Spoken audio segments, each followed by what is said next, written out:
So I'll go first, and I only get 5 minutes like everybody else. Are we ready for this? Yeah.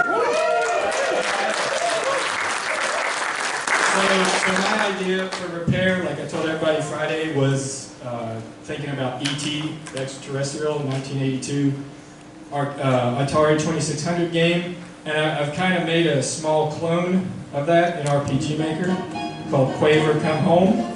Quavers are a t-shirt mascot for 2020, and Javen, the artist right there, he and I were talking that we wanted to make a game with her as a playable character.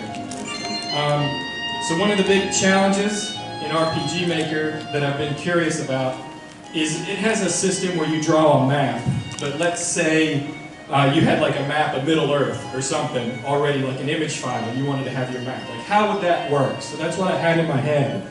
And for my map, what I did is I took screenshots of the original E.T. game, and there's quite a bit of finagling that had to go on, but I eventually got that image as my map. If you guys can see in my editor, it looks like she's walking on grass, right? That's just to give her a walkable layer that she can walk on. But then I found a plug-in that'll show a picture on top of that layer and bind it to the map. One thing with RPG Maker, it's a grid system, and so if you're going to use an image like this, you see these different tiles. These tiles are 48 pixels by 48 pixels, so the size of your image, if you're going to use that as a map, needs to be divisible by 46 on each side. And if we could look at the size of the map, you can see it's 22 tiles by 10, so you times each of those by 48, and that was the image size. And that was actually based on, I had to scale the Atari images a little bit, but my map size was based on what I could get the Atari map down to. That was 48 by 48. Okay, so we'll play a little bit. If you're not familiar with the original game, this is kind of how it worked, walking back and forth. As you can see, the energy in the top left corner, as E.T. walked, or as this character walked, you lose energy for each step that you take. And this, getting the map to switch, that took quite a bit of work. But then the point of the E.T. game was to fall in these pits. And when you were down in the pit, you were looking for whether there was a piece of his phone or not. So there's not a piece of the phone. In E.T., you would levitate out of the pit, but I didn't have time to get that type of system, so we just talked to our original character, Mr. T.E., and with love, he's going to teleport you out of the pit, back to where you started. So I got about 2 minutes left. One thing I wanted to do in RPG Maker, it's a real big frustration for the community that you cannot have an event that's dependent on a variable equals something. So what I tried to do is say, this is, when you fall in this pit, have a variable called pit ID that equals 3, and then if pit ID equals 3, show that treasure chest. But RPG Maker won't let you do that. It won't only let you do greater than or equal to. So any ID I have that's higher than 1, that treasure chest is going to show up. So there was quite a bit of frustration about that.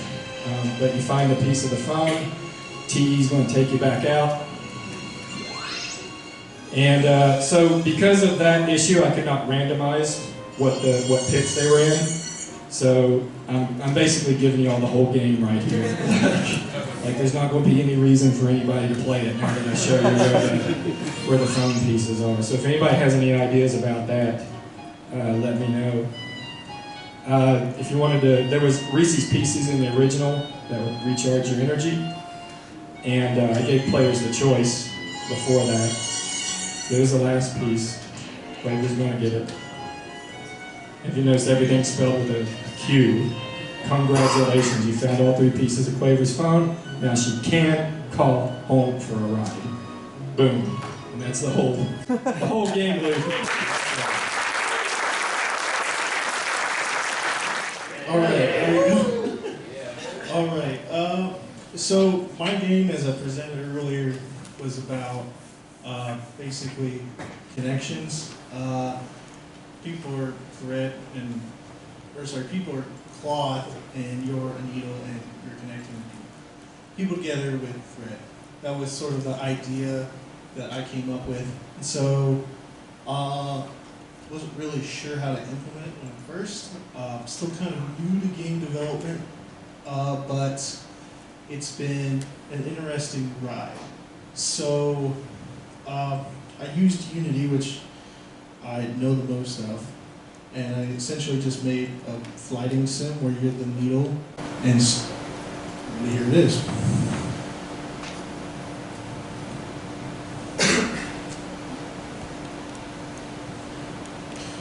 So, here, I'm gonna put this down.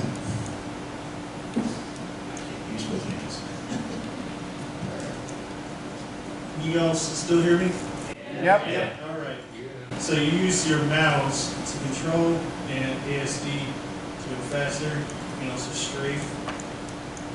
So I'm still trying to figure out the events, but I was able to make the cloth and a generator to make it move in space.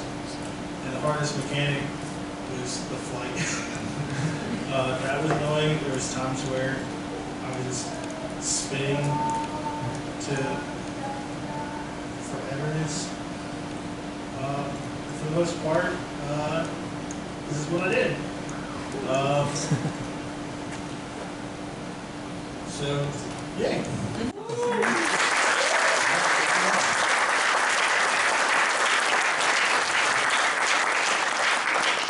Please let me know if you have any ideas on how I could improve it in, I guess, version 2. Trying to think of a way of how I could essentially loop the string through, and then how to really gamify that part. I thought about gamifying it early on, but then started going into details that got lost, and then I was like, I have to create something. So learning how to do that flight stuff took most of the time. But the experience alone was worth it, and thank you. Cool. Yeah, hear me? Cool. Well, our game is called You're in Charge, and the premise is you are a robot on a spaceship that is broken, and you have to fix the ship so you can get home. But the thing is that you've got a battery that's only 10 seconds long, so at the top of the screen, it will go down once you're disconnected to the plugs. And the plugs here, they only have a certain amount of charge left before they run out, and they're useless after that. So you have to keep bouncing from charge to charge to, basically keep the charge. And the thing is that we didn't get the wire animated, but he coded like a radius around the charge where you're tethered. So that's one of the things, is that you have to be plugged into the plug and then thinking around the room and trying to figure out what to do to get through the levels, like unlock doors or like fix stuff as you're doing it. We basically got the groundwork for it done, and then we can show what happens when you run out of charge, which is you basically run out of battery and you die. And we want to keep the gameplay kind of quick and shorten the energy over time, so that the challenge window sort of gets like smaller and smaller and smaller. And if you run out, you're in disrepair. And he basically made pretty much all of that possible on his own, with a lot of help from us too, and Andrew and Kelly. They did a lot of the game design with me, and Andrew did a lot of the programming too. He got a lot of the early map building stuff that we did, but at the end of it, this was the demo that worked the furthest, so we switched to this one. But it was a very good project, and yeah, that's it.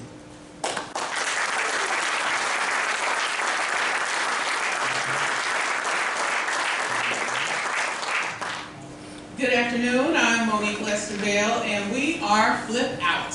So I'm the writer and audio articulator, and this is the amazing Josh Valencia.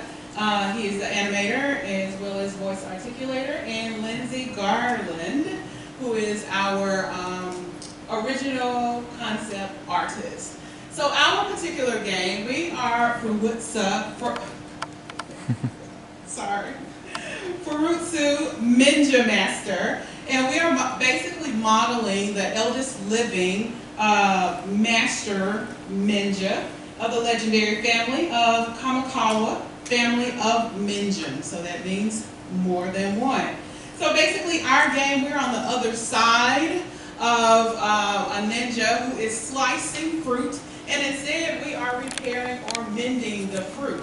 So since we are the master of mending fruit, then we must make sure that we're fast, accurate, and have stability for our trainer on the other side. So the faster we are, the more accurate we are. So we'll just go ahead and start.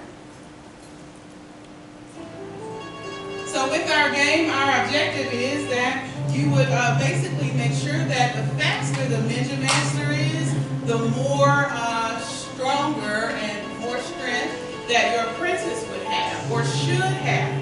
If not, then that means that you have to be defeated. So once you're defeated, then you're out of juice. With our game, so you will experience different levels of achieving, earning new tools and encountering bonus rounds. Sustaining our mended fruit is possible until you get defeated. So the state of defeat can mean that you're switched out for a different ninja master or stuck in a state of non-master. So with our game, you'll basically pinch to use the glue. You would also swipe to mend and repair with tape. And then you'll also poke to repair your fruit with a score. So our game has two modes. We have a single player. We also have 2 players. And then our single player is basically being in a state of zen. So take a look.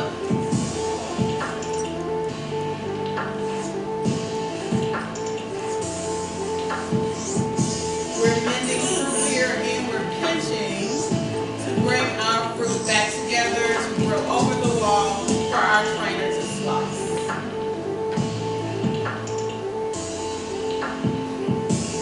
At the bottom, you'll be able to choose the tools that we want to use.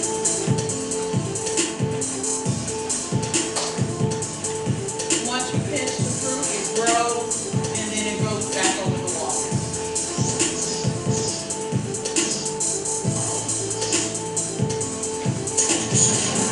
This is when you're defeated.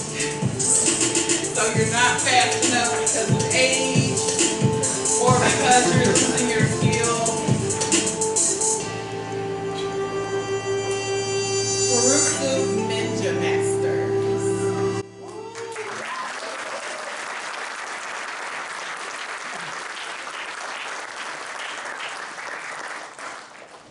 All right, take it away. Alright, so for my game, what I ended up making was kind of like my own take on like rhythm-based games like Dance Dance Revolution, etc. But I decided to import that into my Goblin Hunter series.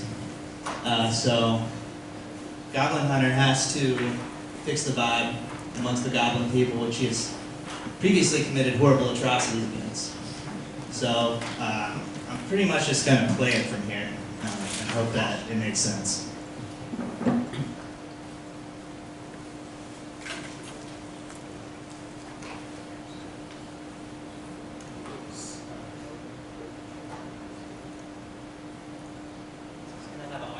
John. Yeah. Should this have the audio? It should. That's anticlimactic. To say the least. Your audio settings? Answers, one moment.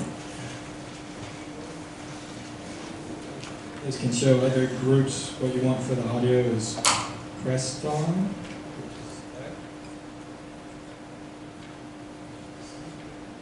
Okay. Alright. If you want the full effect, you can just click the link and play it on your own computer. But there's a little song that goes with it. And you kind of, just do the standard.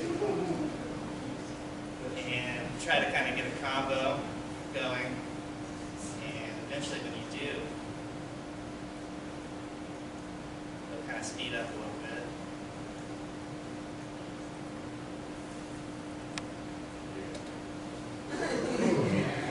Yeah, so they get pumped, and the music like speeds up and kind of builds at these changes.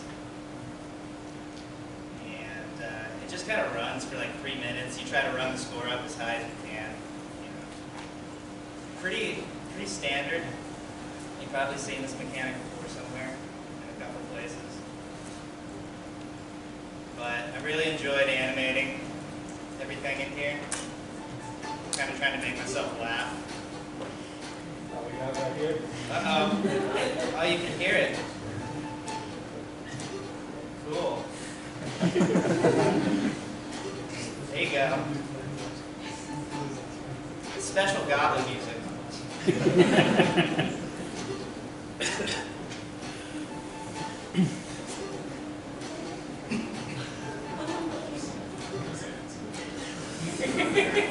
Yeah, I love it.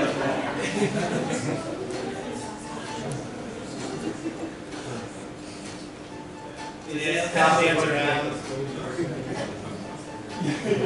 And if you can get the combo going good enough, it'll start throwing out other buttons. I don't know if I'm getting enough of that. Make that happen. There it is. Nine. 2, 1. It's a 1 and a 2. The first 2 numbers.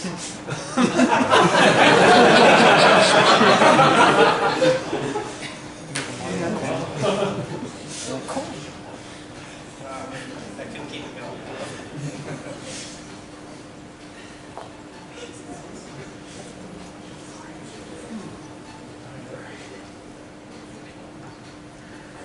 Yeah. So, yeah, party's going really well so far.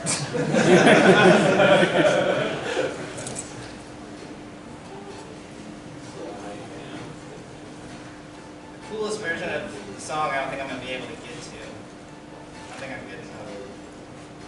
We believe in you. Thank you.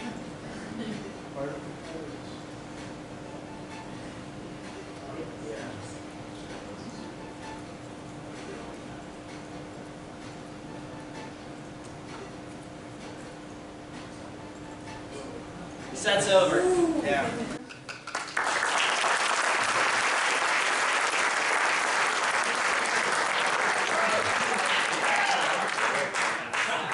That's a special strobe effect.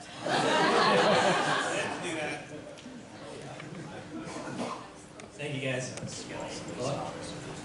Hey guys, wow, this has been an amazing experience. This whole team, we found each other in 30 seconds. Everybody was just, it was just a smooth experience. I have Nick here who did the music and he helped program. Jeremiah who did a lot of programming as well, and Ricky and Teresa who both did all of the art, except for this amazing title screen which was done by yours truly. But I can't. So basically, you work at a museum called Discount Dinos, and you're trying to build a skeleton for the dinosaur. And well, when you start building, all of a sudden you start seeing these plastic bottles or wrenches or Dragon Balls that pop up. So right now you have a silhouette that'll show up. You have your little sketch done by yours truly once again. It's where you kind of have to put the dinosaur together. And sometimes you'll have random objects that just kind of come with, and you can try and fix that in because it's a discount dino. As you see on top, you have a timer bar that spans all 3 rounds. Different dinosaurs, all the bones were done by Teresa, the background was done by Ricky. And so once the timer runs out, you'll get an in-game screen. And once you complete all your dinos, you'll get to go to, you can name your dinosaurs down there as well. And once the game is over, you will get a gallery to view all the dinosaurs that you have created. And so,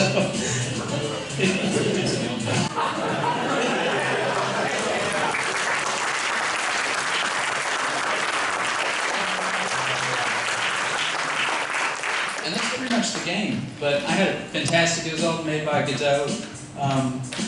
or Engadot engine. But yeah, it was fantastic. That's our game. Discount Dinos. Okay. Hello. All right. Okay, cool. We are the team behind Watch Repair Simulator 2016. Subtitle: This is exactly like repairing a watch. There is basically zero discernible difference between the headset on and off if your profession was repairing watches. It was me, Tanner, Kazadi, Colby, Cameron, mostly on like dev and art stuff, and then we got some music from Ross, hopefully a lot of you guys did, and sound effects from Russell. Okay, let's let the video speak for itself, shall we? Welcome to Watch Repair Simulator 2016. This is the most authentic watch repair simulation software in the world in 2016. To begin, simply pick up a tool with your hand, and then pick up a part with the tool. Move the part to the watch to fit it properly and fix the watch. The watch is pretty small, so you might want to put on your goggles so you can get a better view. Weather diversifier. The goggles to magnify.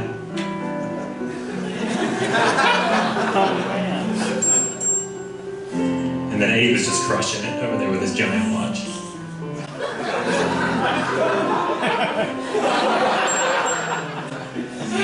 More tools. Also, only some of the tools work and only some of the parts work, and we randomly generate whether they work or not.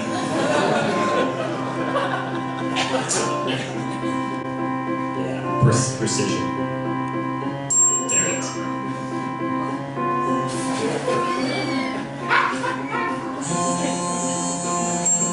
You can snooze the phones. If you don't snooze it, it goes off every 10 seconds.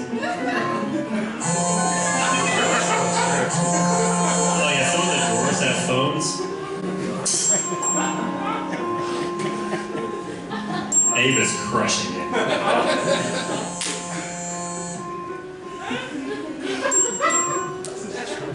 You can win by fixing the watch, but also you're in a morgue, so you can just put yourself in one of the corpse drawers, and then you win.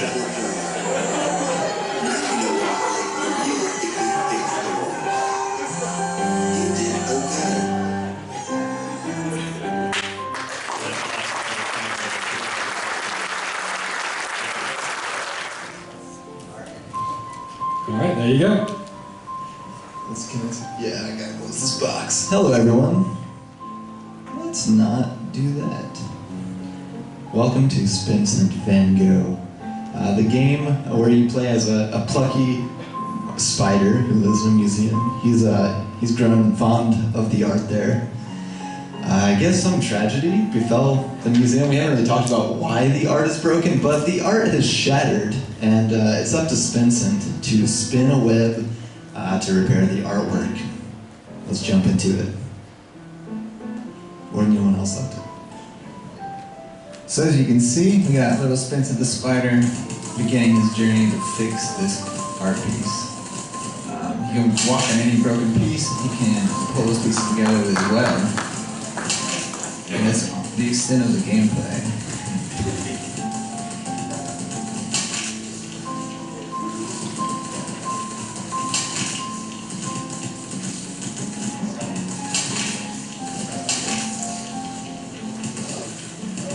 One trick with the web is you need to hold down the button to get him to pull, otherwise you're just going to shoot a web that does nothing.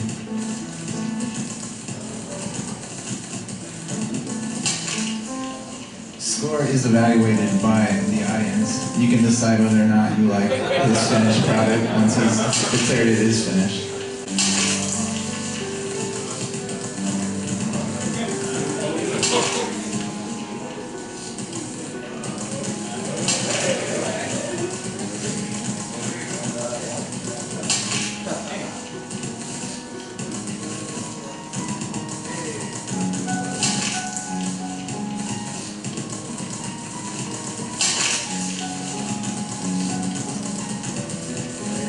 And that is Spincent Van Gogh.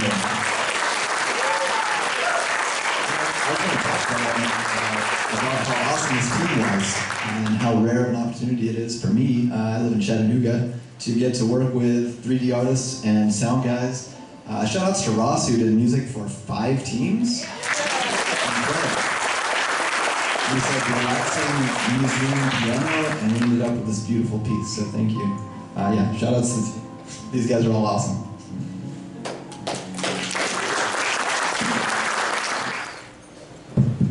Okay, there we go. Are we good to go? Yeah. Alright, cool. This is our game, Escape from Mount Valkano, and it's supposed to be spelled like that.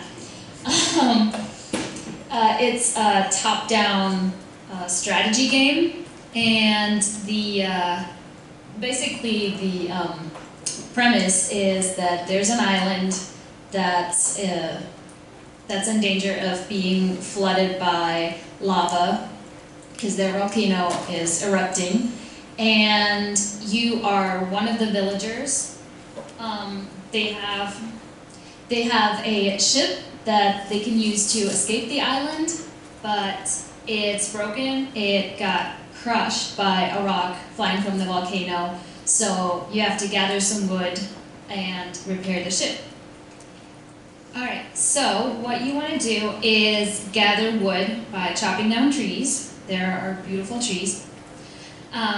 You can grab rocks and put them basically in the shape of a wall to hold the lava back for a little while.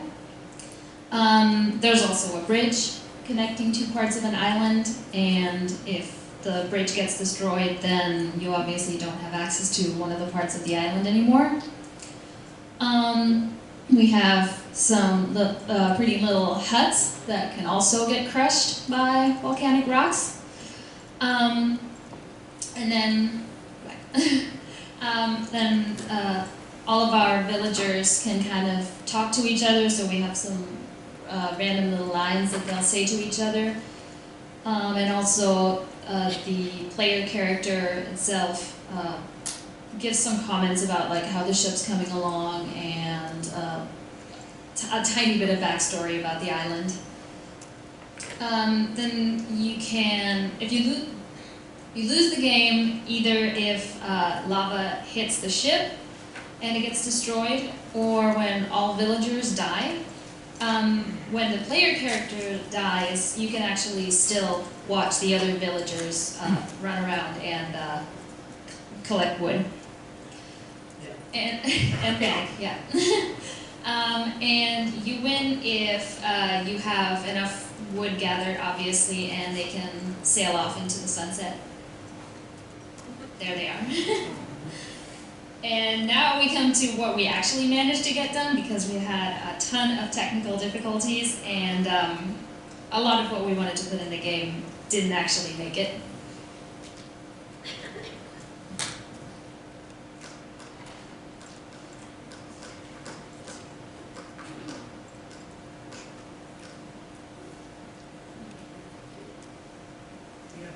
There should be music.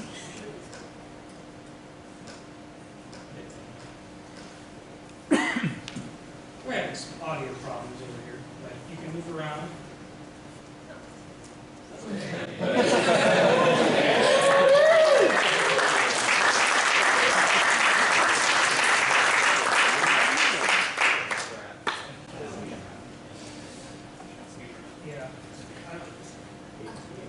I don't exactly know what happened to the music, but that's okay. We had a really good soundtrack. I'll play it after this is done, but we have lava over here that is slowly expanding, probably too slowly for it to pick up. We have everybody running around getting wood, and they're very efficient at it, but they're getting wood. If audio is working, I'm going to try and play the main theme really fast. This one?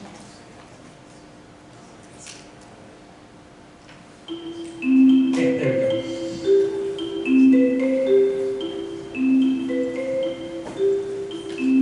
It's 15 minutes long, so it's not going to be the whole thing, obviously. But you can skip around to some certain parts.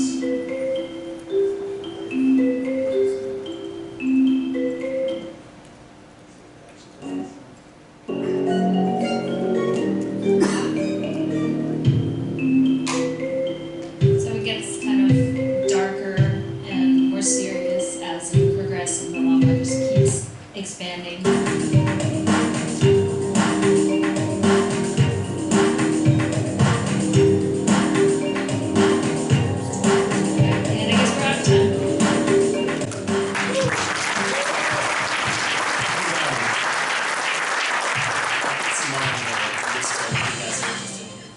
Hello, we are Party Submarine, because as you can see, this is clearly a submarine. You know, you can tell because you got bubbles. That's my major contribution to our art. Our art has been provided wonderfully by James here and Summer. This is their first forays into pixel art, so or not familiar with, so everything they've done here, it's been a new experience for them. In fact, our team is made of we have Andrew, who made our music. Lonnie and I programmed, both familiarizing ourselves with GameMaker. He started on Friday with it, and then he died yesterday. By died, I mean sick and just disappeared. But JD has been providing sounds even from his deathbed this whole weekend. So some of the awesome sound effects that will hopefully work. So the idea is you're in this submarine that is been having some issues, and you're underwater, which is not good to have issues in. And so you're trying to survive and patch the leaks and the holes and the messed up pipes as the game goes on to hopefully have it make its way back to the top. There are a bunch of different things that are going on. Each player, there are 3 players, has a specific thing they can fix. We have our wrench, who goes up to a pipe and fixes the pipe, or machine's not working, go up and whack it with the wrench to make it start working again. We have the person with the hammer who's going to fix up any damage done to our hull. But meanwhile, creatures from the deep are going to be appearing that our lovely person who is deftly handing a cannon, will shoot a cannonball at them to disappear the creatures, and if it misses, it's going to create a hole in the hull, and I guess I'll just start running it now. And please work. Yay. Oh no, the sound's not working. Amazing. But we'll play some of the sounds for you later. So as you can see, they're running around. We have it as split screen to kind of help things be a little bit more chaotic and encourage cooperation. Like that thing by the wrench person is a pipe, it has a little timer for how it's in repair. And could our cannon shoot a wall to make life miserable for our, yeah, so now it's a hole in the hull that our person with the hammer has to hopefully fix. And we have these multiple meters down here. One is, the top one is like, is the ship going to sink? It's just general things like the pipes or the holes in the wall. The yellow is like systems, so fix the machines before they all fall apart. And then the green is enemy presence, which you want to get rid of these creatures before they get rid of you. And like some of the creatures will munch holes in the walls, some of them will just be in your way. There's one really annoying, you get that jumpy guy that's just obnoxious and you can't hit. So the whole point is to try and make you miss him, to make you make another hole in the wall for hammer person to fix. Now things are spawning pretty rapidly. We changed kind of the spawn timers to make it so you can see all the different things. But yeah, that's the game. It's kind of we wanted to make a fun little party game situation and get ourselves through our first game jams. And we failed, did not repair. But yeah, the fun part about this has been Lonnie and I, for me and Lonnie, just kind of figuring out all the different challenges. But yeah, just kind of making it work, making the random number generators work the way you want to, figuring out that you have to hit visible for a health bar to show. That's pretty important. That was discovered 5 minutes before, after spending an hour, we discovered we didn't check visible 5 minutes before the deadline, or after, I don't remember which. But yeah, that's our game. And you guys want to add anything? Oh, we need to play the music, the awesome music that was composed by Andrew here for us and play some of our sounds. So here's the music that's supposed to run the whole time. Oh great, it's my laptop hating me. It's supposed to come out of this, but it's not. Do we know what we need to do to make that happen? Maybe your computer speakers? It is coming out of my computer speakers. And that is one speaker because the left one's dead. I still see Crestron highlighted. Yeah. Magically work. No. Try real time?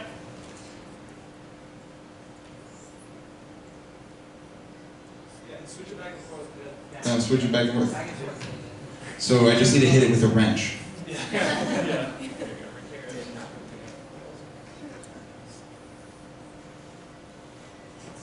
Dang, because we have some awesome sounds. The music Andrew made is awesome. Yeah, he'll post it. The music's great. We also, the sounds that JD made are awesome. Nice little squish for when you hit the monster with a cannon. Some munching sounds. Like he made them, a lot of them like digitally too, which is crazy how he did that. And then our favorite one, he went on, what is the website called? Fiverr, and got some Russian dude to angrily shout, "I blame the aristocracy and the workers will rise up," or something. And that's what happens whenever the wrench dude messes up his repair. We'll let our mic do the work here just for some of these.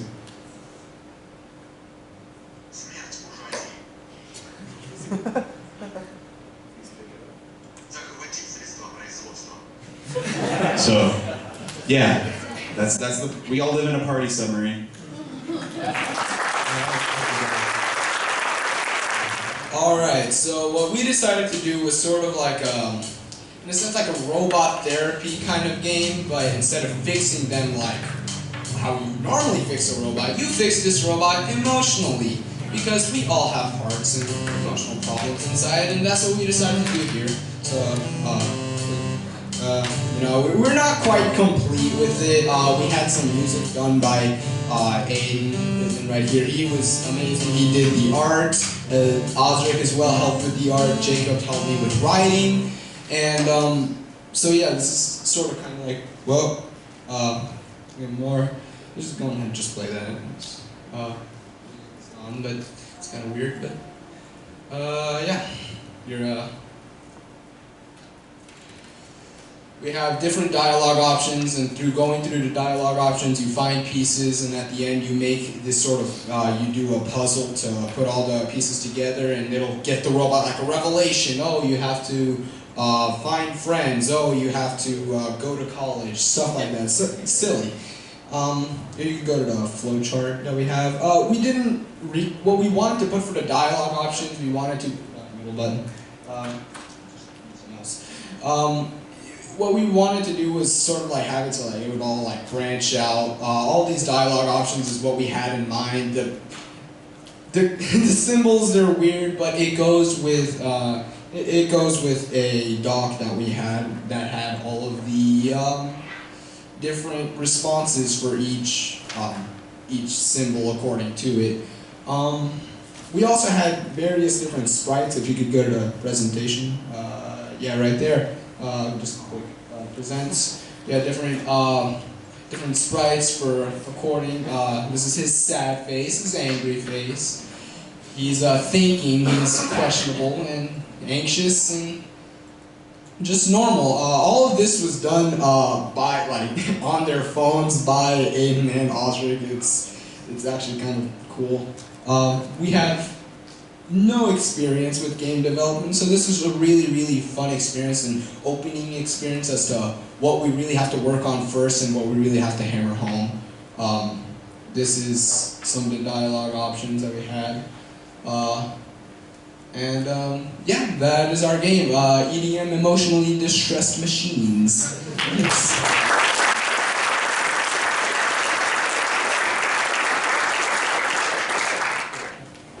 Hello. So yeah, no sound on this one. There is sound there, so a little unfortunate, but I'll just turn it up on here and see if that, I can't hear it at all.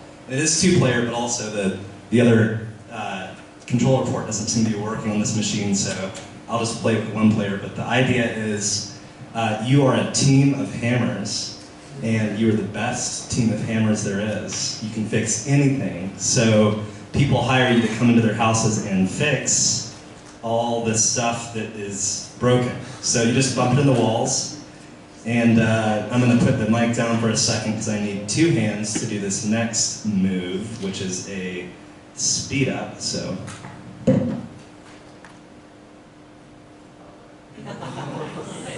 So you can just kind of go bonkers and eventually hit all the X's, but I didn't get to all the features, but what I really wanted was stuff like expensive pots or animals or something that you had to avoid.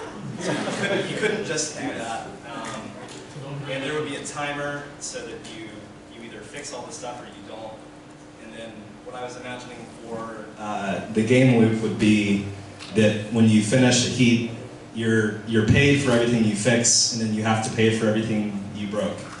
So it would be some combination of fixing it fast enough to get paid for your work, but also not breaking stuff while you're doing it. And so that is Hammer Team Deluxe.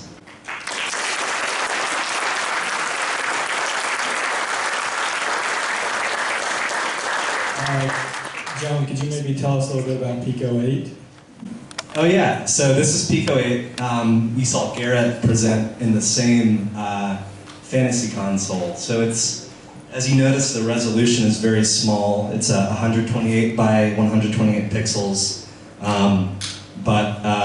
It's the console itself has specs like a real piece of hardware, but it's just software, so it never existed.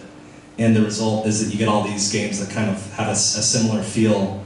But it's real fun to work with. But you know, it's pretty bare bones. There's no physics, so I was very proud of getting the bounces in. I spent most of the time doing that. But you know, the trade-off is that you can do things very quickly, and I can't really show you in this mode since it's not running the software outside of the browser, but inside the console you can edit the code, and there's a little sprite editor and a music editor, so it's kind of everything included. That's Pico 8. That's it. All right, thank you, John. Hey, while he's getting it set up, we are JB Games. We made some games in a program called GB Studio. It's a free program that makes Game Boy-like games. So we've made 2 different games. We actually made one also for a 3rd game for Intac. You guys can play it later if you want to come by see us. But, so this game is on the idea of like an old cartoon style train, and you're this bear named Oslo trying to fix it.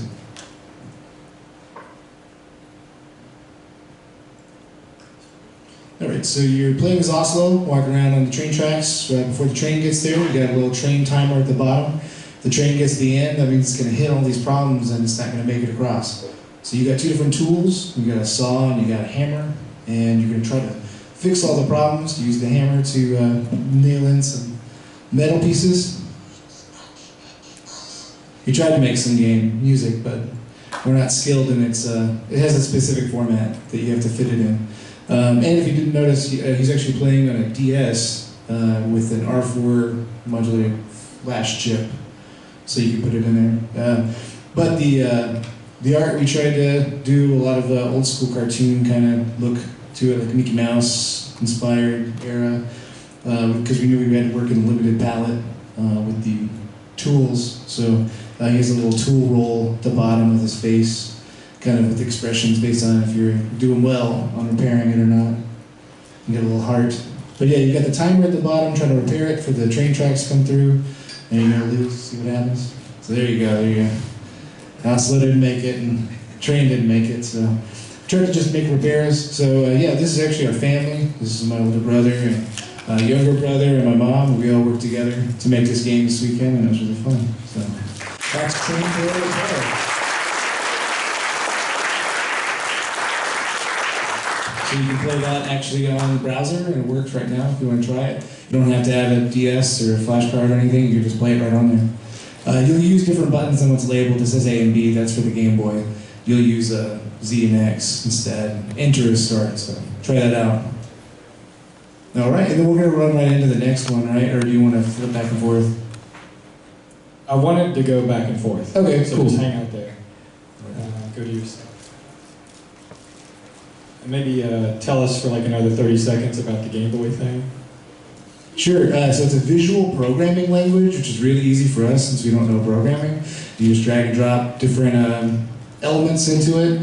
The programming goes through pretty intuitively. I think there's a lot of issues, just like with any other game developing problems, that you have to do solutions and figure out what it's doing and why it's doing it. It gives you these nice dialogue style tree results on where it goes and where it leads to. Because it is a Game Boy Studio program, it's trying to make it under some of the limitations of Game Boy, but really the game maker can make more complicated things than a Game Boy can read. So, but you're still under some of the limitations. You only have limited color palettes. You have a certain number of actors on the screen that can do the same thing. You have a number of scripts that can only run at the same time. The Game Boy Studio program keeps getting updated, and there's a lot of people in the community who put out all these awesome different scripts and things that you can use and import into your game. So a lot of that work can actually be done ahead of you. We did most of this originally. We used some of the built-in tools that it had. We didn't really use a lot of pre-made script. But as you see on the side here, it has a lot of the different things that you would use, and it's just a lot more intuitive for us who don't know any programming languages or anything. So it's pretty fun. Okay, thank you. Thank you very much. And just get started on there and tell us about your game. Okay. Check. So we made a game called RE. We knew we wanted to make a first-person perspective game. We work in Unity with C#. I first met...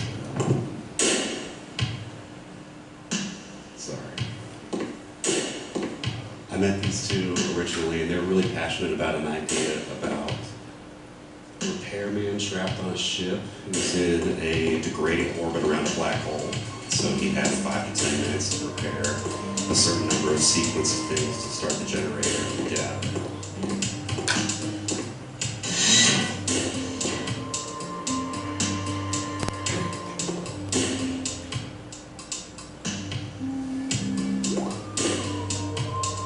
We were lucky enough to get Michael to join us on day 2, and Michael and I handled most of the programming.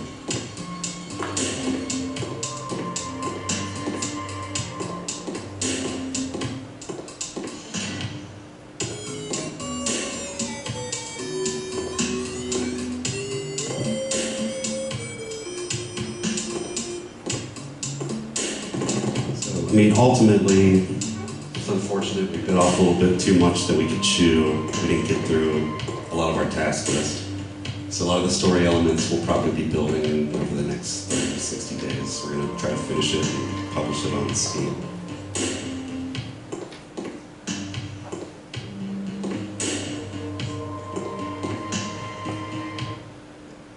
Yeah, and where's Ross at? Special thanks to Ross for making the music for us.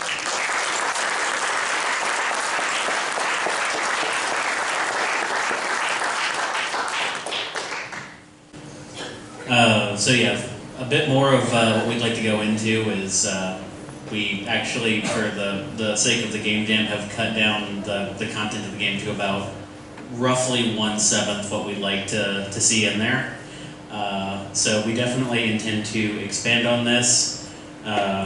We do have a little bit of like a couple of files here for voices that we'd like to get into. Here's a little sample of that.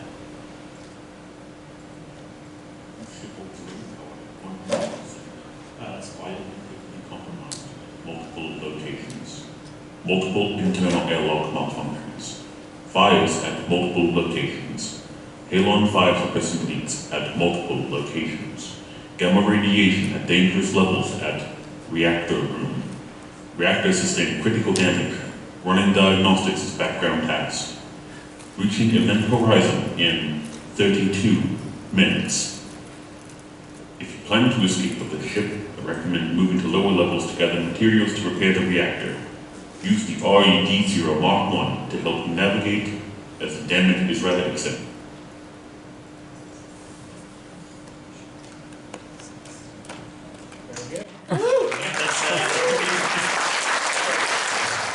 So JD Games back again. So we made 2 different games because we wanted to do the kind of 2 different parts of repair. So we had physical repair last time. This is more cosmic repair and thoughts about like relationships and stuff. So as you can see here, we have kind of the plot drop with the universe is being destroyed, and you're kind of playing these cosmic beings, looking at how you can rebuild civilization and the universe itself. So this is actually a multiplayer game, so someone else can come up here and play while I talk. So we definitely have some Jack Kirby inspired backgrounds and characters. And, the idea is that you're answering like these moral questions that will define the civilization and universe that will be created. Because one's already been destroyed, and you're trying to figure out what you're going to change, what you're going to fix. So you pass it back and forth. kind of old school style. That's how multiplayer used to be before you could split screen and stuff. So we have it's back and forth with the character showing kind of who you're playing as. And there's a disembodied voice kind of asking you these moral questions about how you're going to recreate society and the universe and see how things are going to go forward. So we try to break it down into different things that we thought represented kind of social culture and things. So you have like things about crime and punishment, order, resources, how you interact with other people. So we've got here like a xenophobia kind of question on how you can react to people being here. And we try to make none of the answers negative necessarily. We try to give kind of criteria for why you would choose either of the options. And the goal of the game is for both of you to kind of think about how you want society to be, and then based on your results, how close they are, we have a couple different endings. So we've got, I think this is the last question. So once we go through here, we'll see the ending that they get.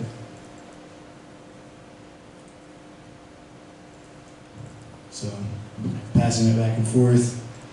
And that was kind of the whole idea we had as we saw the multiplayer diversifier, and we're like, how can we do that with this GB Studio? We just thought passing it back and forth and just literally telling you to do it. Cool, well there is an ending, it didn't load, but we made 3 different endings, so if your answers are similar and they're kind of more about connectivity, and then you kind of go to a scenario where the universe will be sustainable, but if you do the complete opposite, and you get something where you've chosen all of the kind of xenophobic or closed off relationship answers, then the universe will be created, but it's just going to fail again in a matter of time. So we wanted to talk about relationships and other kind of cosmic elements about morality. So this is Cosmic Rift, is our second game also. I think it's up online, but I don't know if it totally works yet, because we couldn't even get this one to work, but hopefully we'll have it up there fixed pretty soon. So thank you. Okay, thank you guys. So, good afternoon, everyone. Is everybody enjoying the game? Wow! We are Team Code Hopper, and this is Code Hopper. So our idea was to start with a game based around coding and bugs. Everybody loves those bugs, so as he demonstrates, you've got flies, you've got different kinds of realistic bugs flying around the screen, and you've got to squish them. Bug coming up. So we tried to implement about 4 or 5 different bugs with different code errors that you might see. The first one was the semicolons. Once you squish the fly, you had a semicolon that would drop. This one is everyone's favorite infinite loop. I know I suffered about 5 of those during the whole ordeal. I don't know how many we had total. Got ticks. Everybody, bloody ticks here with the null pointers. We had a few null pointers too. Anyway, ultimately, once we catch these ticks, there he goes. Once you get all of the bugs killed, there is one more left. Now, does anybody know who Grace Hopper is? Okay, so a few of you. So our diversifier was pretty good. Grace Hopper was a programmer who, in a sense, brought us the first description of the word bug, or the first bug. It was a moth that was found in her, where was it found? It was in her computer, and in a sense crashed it. So the first instance of a bug, so we decided to honor her with another moth as well. It's a little tricky to catch. Anyway, the object of the game, of course, find all the bugs, squish them. And that is Code Hopper. Any questions? Can you kill the moth? Yes, you can kill the moth. We built the moth with a little bit of regeneration. She's got 20 hits, but it will build back hits if you let her go. There you go. You got it.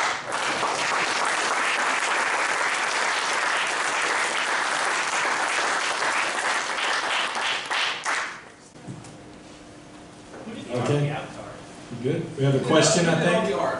We didn't actually describe who did all the art. Oh, our 2 other teammates, Bobby and Garrett, did.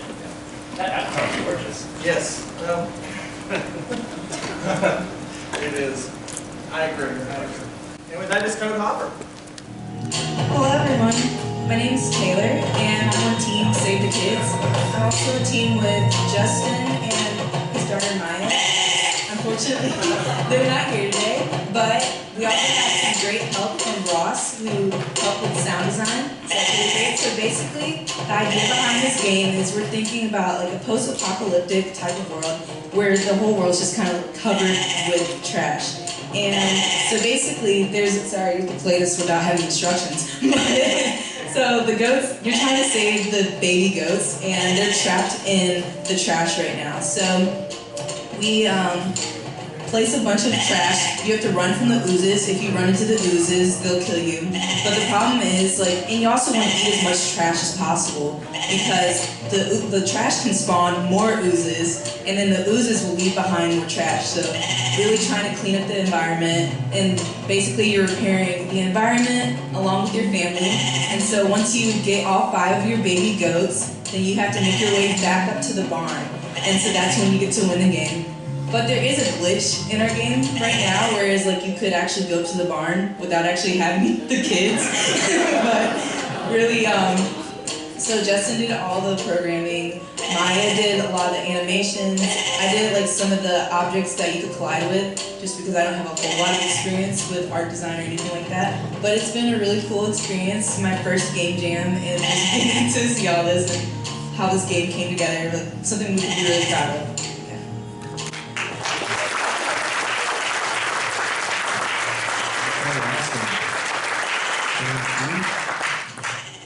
Hello. Alright, hey everybody, my name is Dave. I did a lot of the programming for this, along with one of our other team members, Ryan, who wasn't able to make it today.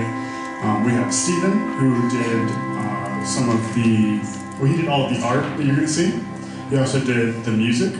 And lastly, we had Russell, who did the sound effects, and he helped out kind of chopping up the art. You guys will see it in a second. So the main idea of our game was that you've kind of lost your mind, and you are going to be repairing your mind by solving a puzzle. It's kind of a combination between Tetris and maybe a jigsaw puzzle, in which rows are going to be coming down from the top of the screen and you have to sort. Unfortunately, we weren't able to get all of that functionality working in the Unity version, but Russell was able to come up with something in Stencil that we'll also be showing.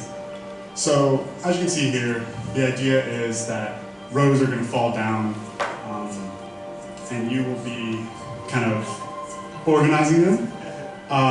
This is a nice little bug that you guys are witnessing, where they're supposed to stay in a line, but as you kind of place them, they'll jump around randomly. Considering the theme is madness, I'm just going to roll with it and say that that was an intended feature. That one isn't, but as I said, all of the art was provided by Steven. He drew all these some time ago, and Russell helped chop them up to allow us to make these pictures. So you can hear the song right now. It's provided by Steven, as I said, along with the sound effects were all done by Russell. So now we're going to switch over to Russell's version, which he did in Stencil, which has the kind of gameplay loop core functionality he was able to get working. You'll give us one quick second.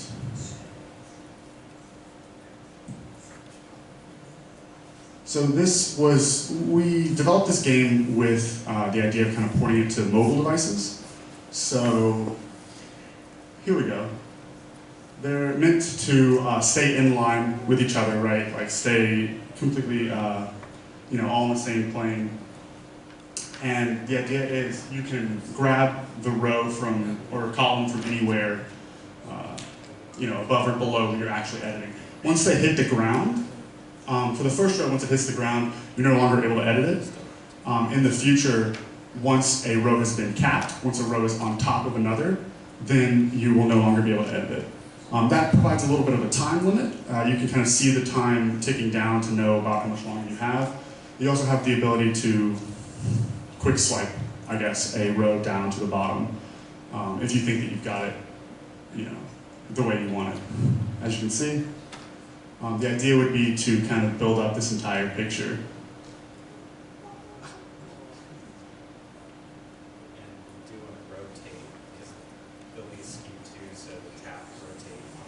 Yeah, so another idea that we had that we weren't able to realize was the idea that these pieces will not only be out of order, but they will also be rotated in different orientations. So tapping on a piece will rotate it to allow you to kind of get it in. It'll add a bit more difficulty to it. As you can see right now, Russell's kind of blowing through it. It's not too hard, but ideally in the full.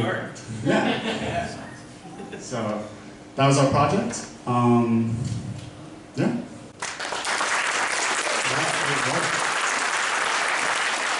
Just okay. So we made this game about zombies, and the whole premise is where do zombies come from after the apocalypse?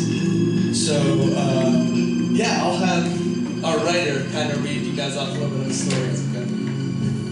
All right, so this is our a little bit of flavor text. I'm gonna try to do a voice. Let's see. The dead roam the earth. How's that sound? Good? Okay. Well, so you've seen a little bit of a little bit of the tone shift that happens here. We're gonna go right back into it. Forget you saw that. And we're running it in browser, which is kind of fun. How's everybody's game jam going?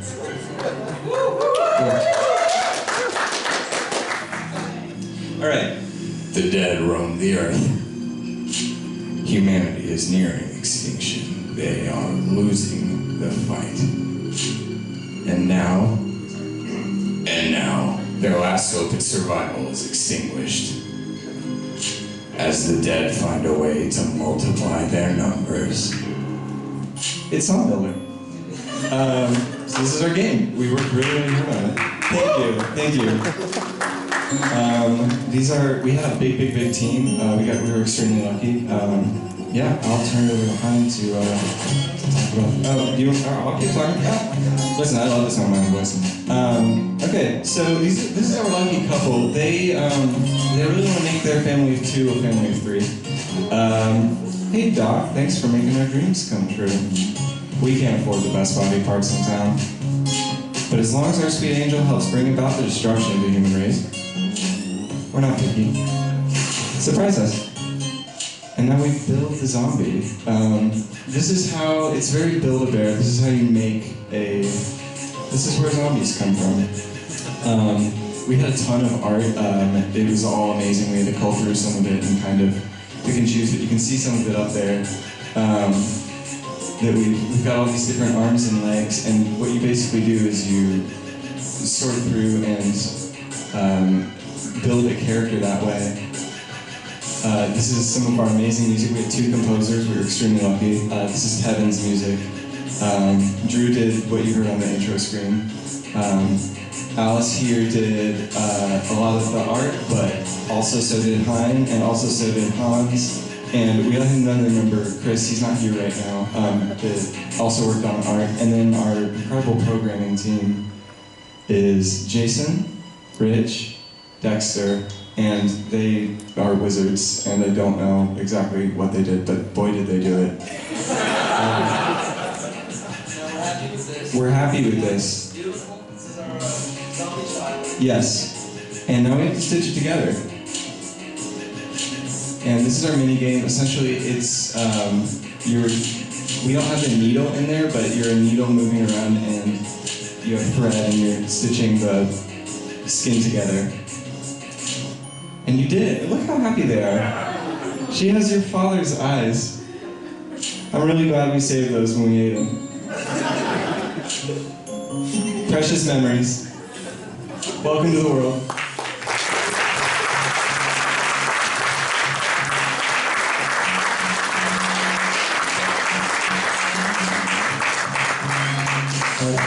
I shouldn't have turned the mic off, I'm sorry. So the link for this is in Discord, and it's running on the web, so you can just go play it. Works best on a computer, so yeah, let's go. So you can go to Zombuild.quasar.com. We'll put it in the Discord. We'll put it in the Discord. And you can also go get them and just download it. edit however you want. If you make a pull request, I'll pull it in. Awesome. Thank you. Okay, thank you, Joe. Sit down, presenting. Hey everyone, my project was restoration. I worked with Russell, who did the sound design, Ross, who once again did some incredible music. Megan did the character art and helped me manipulate some images. And I worked with 3 different diversifiers. I had fish eye, no coding. I used an add-on in Unity called Fungus. And then I also used preaching to the choir, which is why we had the first official practice of the NashGameDev singers. And so Megan is going to play this while I'm talking. So basically the scenario is you are a child with your friends. You're trying to survive this wintry hellscape, and you are starving, and you have friends who are also starving. There are different outposts and camps in the world where you are locked out. And perhaps there's a really great reason for you to be locked out, because as you get different clues in the game, you find out that whatever happened during this apocalypse turned you and your friends into little hell monsters that like to eat people. So basically, as you're going through the game, you are doing some puzzles through adventure game mechanics to break the spells that people set up to keep you out.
That's restoration. Alright, so as some of you may be able to tell from looking at this, I made this game in Twine. If you're not familiar, it's a really easy system to make like text-based games in. I don't know how to do anything, so I, in my free time, because we had 2 composers and Tevin was killing it, and I was just like, why ruin a good thing and make too many tracks? Let's just make another game. I decided to make a Twine game on something that I think is probably familiar for all of us, something we can all relate to. Fix your dad up with someone nice. Your dad is a great guy, but he's been single for a while. Folks are clamoring to ask your dad out, but out of politeness, they won't without your blessing. So you've been accepting applications for the job. It is your solemn duty to fix your dad up with someone nice. Fortunately for him, you're a professional interviewer. You work for a temp agency where interviewing people is your job and your passion. Let's review the applicants. So we got Clarissa, who is not a sea monster in disguise, Jeremy Allen Peregrine Cooper, 4 names for 1 big heart, Daniel Bradbody, the owner of the local windmills, Commodore Dreyfus, Carrie Ann, president of the Homeowners Association, or we can review your dad's credentials. What do y'all want to do? All right. Name, dad, birth name unknown and unneeded, occupation, freelance OSHA inspector, interests and hobbies, reviewing mathematical proofs, adopting dogs, and giving sage advice. Strengths, knows how to tie many kinds of knots, extensive stamp collection. Weaknesses, impulse buys dog toys, won't run the dishwasher when it's clearly full, only eats frosted mini-wheats for breakfast. Do you want to interview your dad? Yes. Yeah.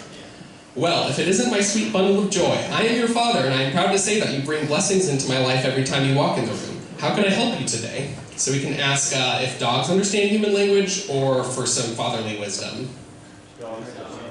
Yeah, that's what I figured. As you know, I have many dogs, and if there's one thing I've learned, it's that they can understand us when they feel like it. They will feign ignorance if they know they can get away with it, so I've created a protocol for any time I wish to speak with a dog. First, I place them on a pedestal so we are eye to eye. Then I inform them that I know they can understand me. This ensures we are all on a level playing field. That's kind of what I figured. If we wanted fatherly wisdom, he'd just tell us to get our oil changed. So I'm going to go with absolutely not. I'm not doing that. I think I have everything I need. Thank you for your time, Mr. My Dad. So we've got all our interviewees here. Anyone jumping out? Commodore Dreyfus. Yeah, let's check out Commodore Dreyfus. Name, Commodore Annette Dreyfus. Occupation, old-timey naval officer. Strengths, capable of throwing 3 men overboard simultaneously.